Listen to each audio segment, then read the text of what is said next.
Hey folks, this is Rhykker, and we just had the Campfire chat for Diablo 4 Season 8 Post-PTR, with the season launching next Tuesday, April 29th.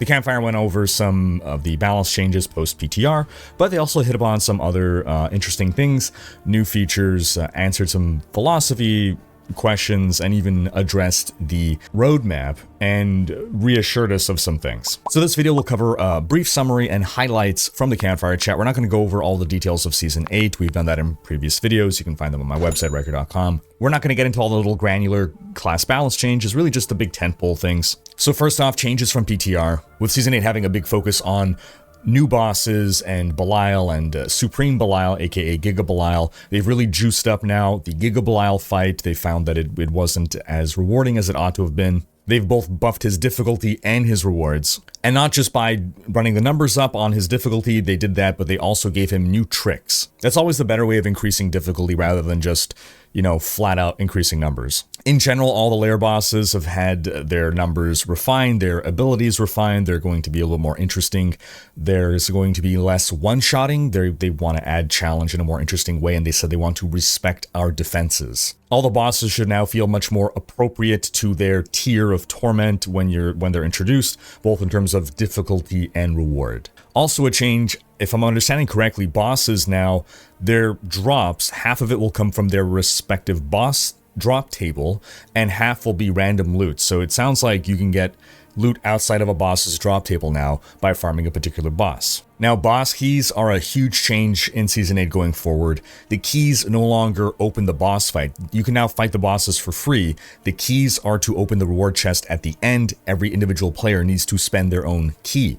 So the devs are commenting on how they think this is going to have an interesting effect on the economy. Keys will become much more valuable now. You can't just jump into a party and get free uniques dropping from someone farming a boss over and over. And overall now the boss fights are going to be rarer, but more valuable. So the idea isn't to just chain a boss over and over and over. And it's also good that we can fight the boss without spending a key now, because now you can test, am I strong enough to tackle this boss, rather than waste a key realizing I can't fight him, and then either have to wait for your friend to come in and help you, or you just lose the key. And again, they buffed the boss drops to compensate for us doing fewer of these boss runs. Now, the Season 8 activity is Apparition Incursion. This is supposed to be something fast-paced.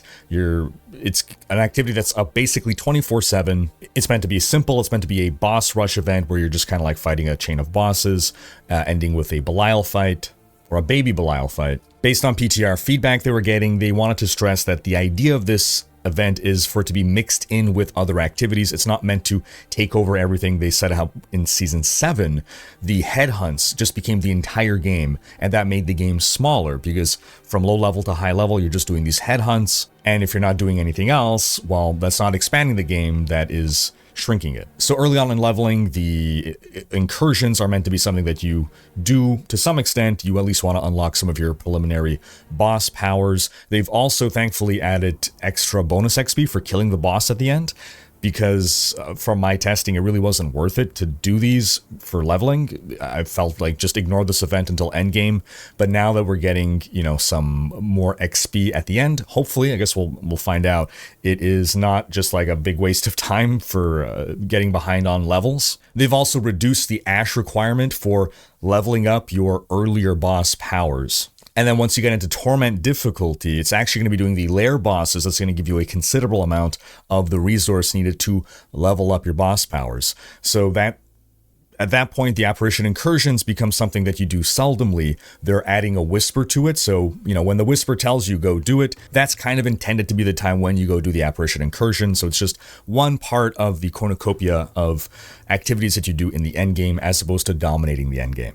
Now, speaking of those boss powers, other feedback we gave was that they were too strong, or they were so strong that they defined your build. Your build basically didn't matter. It was just a delivery mechanism for the boss powers, of which there are 24 in total. And from PTR, they are tuning down the power of these boss powers. They want to strike a balance where they feel impactful and significant, but they don't do all of your damage and your build doesn't matter. So they nerfed them. On top of nerfing them, they also nerfed the scaling. They used to scale with your Paragon all the way to 300, getting stronger and stronger. Now they cap it at 200. So by Paragon 200, the boss power stops scaling. That is the maximum benefit that you get from Paragon. Also, Andariel's Flaming Skull and Urivar's Bombs, these were two powers that were way overperforming. They've seriously nerfed them. They then went through some class balance changes. For the Barbarian, they kind of want to take things back to weapon is the thing that deals damage, as opposed to weapon spawns thing that deals damage, like a Twister or an Earthquake. To that end, they are buffing Whirlwind since PTR. They're actually nerfing Mighty Throws, overperforming a bit. Druids early game are getting even more resource gen support. I'm surprised by this.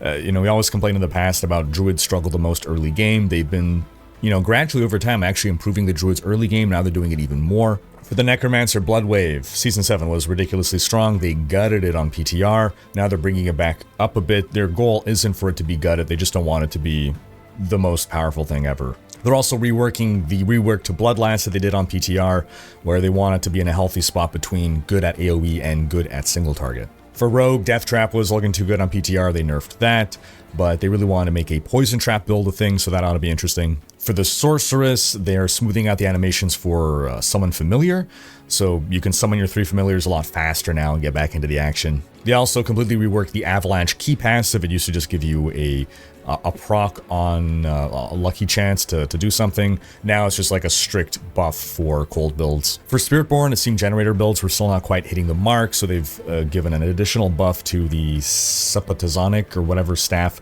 for those generator builds. And I'm kind of glossing over things, but in general, there's actually a lot of new items and synergies across the classes in Season 8 that are enabling a lot more interesting builds with unique combinations. Like with the Spiritborn, you have something where there's going to be a build where, facilitated, I believe this through a new item, where your razor feathers are all over the ground, and as you go pick them up, it causes a whirlwind of fire around you. Anyway, they released full patch notes for those who want to really dive into it, but they then went over other changes, and probably the most hype thing for me was that they announced that conduit shrines are being removed in Season 8. Gone. Hallelujah. They recognize and finally acknowledge the problem with them, that you can't use your build for 15 seconds, and this is not fun. And they're going to rework them and bring them back in some form in the future, but for now they're just gone, and I think this is great. Very happy about this. Again, Diablo 3 has a great conduit shrine. I think it should just be based on the Diablo 3 conduit shrine. They also said the Ancestral Whisper Cache that was introduced in Season 7, they're keeping that. That's going to stay in the game in Season 8. That's great. The Obol Gambler, they said they, quote, buffed the crap out of him. If you spend enough obols to buy up an entire inventory full of items, it should be mostly legendaries, and you're probably going to have at least one, if not multiple, ancestrals. Now, relative to PTR, leveling glyphs is going to be easier. So one concern people had with the entire rescaling of the pit, where now like pit 100 is going to be so much more challenging than it used to be, was much fewer people are going to be reaching anywhere close to pit 100. So in that case, how do you level your glyphs anymore to level 100? Well, now it's going to be much more forgiving. You can level glyphs much more easily. You can be 50 levels behind. So you just need to do a pit level 50 to get your gems, your glyphs rather, up to level rank 100. And one thing that they wanted to stress was that PTR is intended for testing. Stuff that they're putting up there isn't always this is what we want to do, but it's this is what we want to test. And they like to take big swings on PTR. And this is we saw this all the way back from the D3 days. They'll deliberately overtune things, or maybe undertune, depending on what the circumstance is. Because like testing a 10% buff, you don't get a lot of feedback, but testing something that has a significant change, well, then you can get feedback, and then to better be able to tune between kind of the different extremes of the current state and the much more significant state. So a lot of things were overtuned deliberately in Season 8 PTR. So for instance, they had slowed down the leveling pace. They're toning that down. So the leveling pace is going to be somewhere now between Season 7 and Season 8 PTR. Same thing with the torment scaling, right? On PTR, the torments were a lot harder. They're going to find a balance now between Season 7 and Season 8 PTR. So Torment 1, for instance, is going to be simply 1 pit level higher in difficulty compared to Season 7. And Torment 4 is going to be roughly 6 to 7 pit levels higher. So the change in Torment 4 difficulty is not going to be nearly as drastic. Then they went over Season Journey changes. First off, Ash, taken out of the Battle Pass now. Thank goodness, it never should have been there to begin with. Now it's going to be in the Season Journey. That makes the Season Journey itself now much more rewarding and worth pursuing. It would happen pretty often that I'm streaming, we're like a couple weeks into the season, and people are like, oh, Rhykker, you haven't finished your season journey? And I'm like, yeah, I don't care. Like, why would I do it? It doesn't matter. But those ashes, yeah, those are worth going out of your way for. They also explained the new Reliquary system that is basically replacing Battle Passes, or it's the Battle Pass 2.0. So historically with the Battle Pass, right, you just progress along a track, it keeps going, and you unlock reward after reward after reward. With Reliquaries, you're being given much more control over what rewards you unlock and when. Each Battle Pass will contain multiple Reliquaries. There's the free one, there's paid ones. Whenever you're killing monsters or completing quests, you are gaining something called Favor. Favor is used to cash in those cosmetic rewards. You can hold up to 99 favor. At that point, you stop getting new favor, you have to spend it. But this also means that you can carry over up to 99 favor to a new season. So let's say you finish unlocking everything, then in preparation for the next season, you can just farm up another 99 favor, and then when the next season launches, instantly buy 99 favor worth of stuff. That's really good. Also, within every reliquary, there's one bonus reward that you get for unlocking all the other things. And that bonus reward does not cost favor, but you only get it after you've unlocked all the other things. And if you fully complete every reliquary, you're rewarded with a complete cosmetic armor set. Also, this transfer to reliquaries allows them to have events in the future that also add new reliquaries that are not part of the battle pass. An example is with their new Berserk IP collab.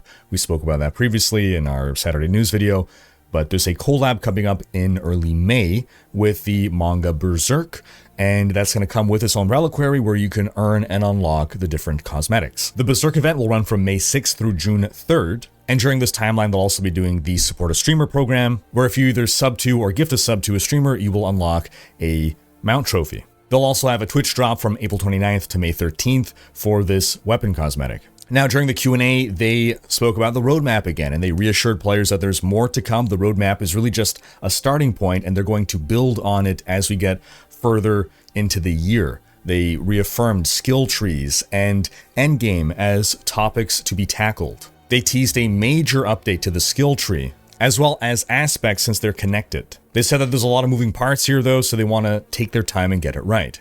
Totally understandable. They reaffirmed that they're maintaining the philosophy that during the first week or two of a season, they're going to be extremely fast and reactive to things that are wildly unbalanced. So something that is way too strong, they'll come in and nerf it as soon as possible. Consequently, if something is like way too weak, they'll come in and buff it. And the reason they want to be super reactive within that short time, and I'm fully on board with this, I think this is a great idea, is they don't want to wait for people to invest too heavily into a broken build, and then, you know, in 2-3 weeks, they give a nerf, and now it's like, well, you just wasted my time, and I'm not going to play the game anymore. I do think it is absolutely important that if there is a crazy runaway powerful build, like the Spiritborn in Season 6, that it is tackled immediately before everyone gets to play the build and invest in it and start having fun like that. And they reassured again that this is really just for those crazy outliers. If a build is just strong, they're not going to nerf it. It's only if it's stupidly breaking the game strong. And even then, they don't want to crater the build, they just want to bring it down into S tier as opposed to S triple plus. Now, they were asked a question that I thought is very important, and that's about Torment 4 being aspirational, where only 10% of people are meant to achieve it. And yet what we see is in the season journey, there are objectives there that require Torment 4. And their answer was basically give us feedback on this. It's that they do want to have content that is aspirational and difficult to reach. And I just personally think that is at odds with, well, if the idea is truly only 10% of people are getting there, then what does that mean? Does that mean that you think 90% of players are just not trying to and they're comfortable with no longer continuing the game after a certain point? If that's the case, that's fine. If you're saying that anyone who really wants to get to T4 will get to T4 in a reasonable amount of time, then I guess that's okay. Maybe that's what the 10% figure means. Maybe they just figure 10% of people, not the most skilled players necessarily, but just the people most dedicated who, you know, want to play the game enough to get all the way there and done. Maybe that's okay then, I don't know. And again, if Torment 4 now really is only 6 to 7 pit levels higher than in Season 7, it doesn't sound all that impossible to achieve, to get into Torment 4 and accomplish all those objectives. And in fact, I'd kind of be surprised why only 10% of players would be getting there. Or rather, I question what percentage of players were getting there previously. In any case, I think this is something that before we give more feedback to Blizzard, we should just see the balance of Season 8. Let's see how hard it is for us to get into Torment 4 and complete the objectives. And if y'all feel it's still too hard, then definitely give them that feedback. They're requesting it. One interesting tidbit was the line that we don't like that whispers are based on a timer. Now, this was in the context of someone asking if you're going to add bounties into the game as like kind of like goals to do smaller objectives, and they sort of reiterated, well, you know, whispers kind of fill that role, but we don't like that they're based on a timer. So I do wonder what that means philosophically moving forward. Now, the last thing that I'll mention is that I think we are seeing a clear improvement in the visual presentation of these campfire chats. It all looks much more sleek and professional with like animated backgrounds and sick transitions and everything looking very sleek. I do have to note that there were audio issues, that the audio was way too low. Way too low. And it wasn't the mic volume, it was some final output volume. It was just way too low. But outside of that, again, huge improvement. It now looks like a AAA company production. But I turn the question to you folks. Are you looking forward to Season 8, again, launching on April 29th? Sound off in the comments. Thanks for watching. Special thanks to my supporters for making these videos possible. If you enjoyed this video, give it a thumbs up and subscribe to join Rhykkers Raiders for more Diablo content.